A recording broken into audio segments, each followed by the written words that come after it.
Hola, mi nombre es Daniela Sofía Ortiz Guerra de la sección 2B del curso de Estrategias de Comunicación Lingüística y mi catedrática es Miriam Dávila.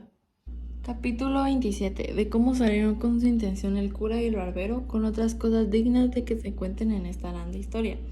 No le pareció mal al barbero la invención del cura, sino también que luego la pusieron por obra, pidiéndole a la ventera una saya y unas tocas, dejándole en prendas una sotana nueva del cura. El barbero hizo una gran barba de una cola rucia o roja de buey, donde el ventero tenía colgado el peine. Preguntóle a la ventera que para qué le pedían aquellas cosas. El cura le contó en breves razones de la locura de Don Quijote y cómo convenía aquel disfraz para sacarle de la montaña, donde la sazón estaba.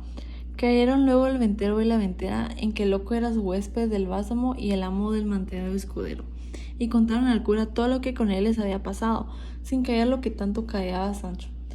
En resolución, la ventera visitó al cura de modo que no había más que ver. Pusóle una saya de paño llena de fajas de terciopelo negro de un palmo en ancho, todas acuchilladas, y unos corpiños de terciopelo verde guarnecidos con unos ribetes de raso blanco, que se debieron de hacer ellos y la saya en tiempo del rey Wamba. No consistió el cura que le tocasen, sino púsose en la cabeza un birretillo de lienzo colchado que llevaba para dormir de noche, y ciñóse por la frente una liga de tafeta negro y con otra liga un antifaz con que se cubrió muy bien las barbas y el rostro, encasetándose su sombrero que era tan grande que le podía servir de quitasol, y cubriéndose su herrero subió en su mula mujereas y el barbero en la suya, con su barba que le llegaba a la cintura,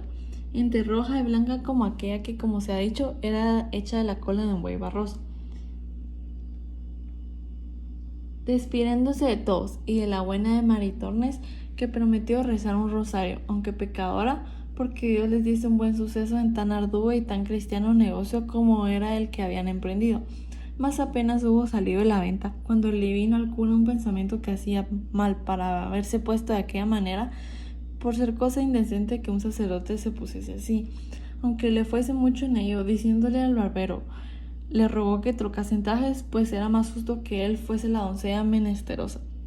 y que él haría el escudero, y que así se profanaba menos su dignidad, y que si no lo quería hacer, determinaba que no pasar por delante, aunque a Don Quijote se le llevase el diablo. En esto se llegó Sancho, y de ver a los dos en aquel traje no pudo tener la risa. En efecto, el barbero vino en todo aquello que el cura quiso, y trocándole mención, el cura le fue informado del modo que había de tener y las palabras que había que decir a Don Quijote para moverle y forzarle a él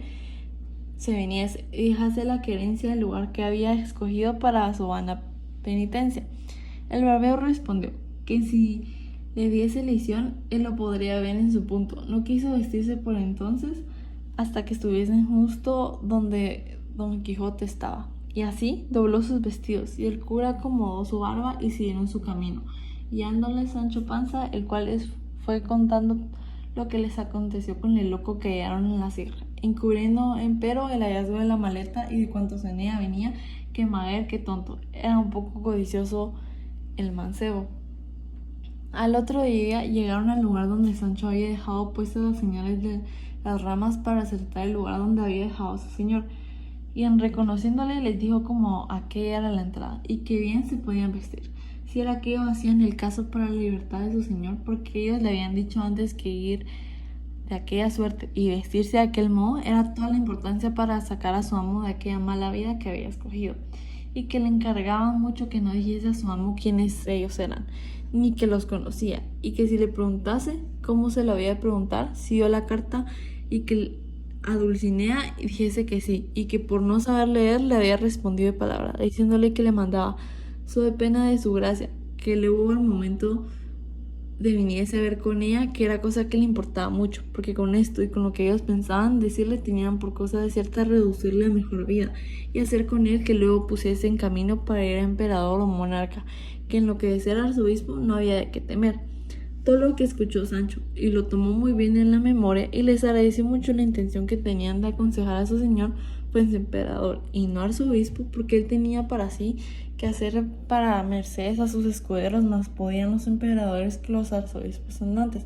También les dijo que sería porque él fuese delante a buscarle y darle la respuesta de su señora, que ella sería bastante a sacarle de aquel lugar, sin que ellos se pusiesen en tanto trabajo. Parecíales bien lo que Sancho Panza decía, y así terminaron de abordarle hasta que volviesen con las nuevas de asco de su amo.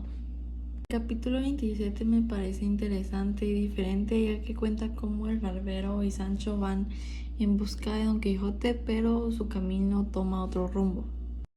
Las 3 palabras las cuales me parecieron novedosas fueron menesterosa, desdenes y socorrer. Y el significado de cada una de estas es menesterosa, que quiere decir que no tiene lo necesario para vivir o lo tiene con escasez. Desdenes significa indiferencia y desprecio hacia una persona o una cosa. Y socorrer, que significa ayudar a una persona a salir de una situación de riesgo o peligro.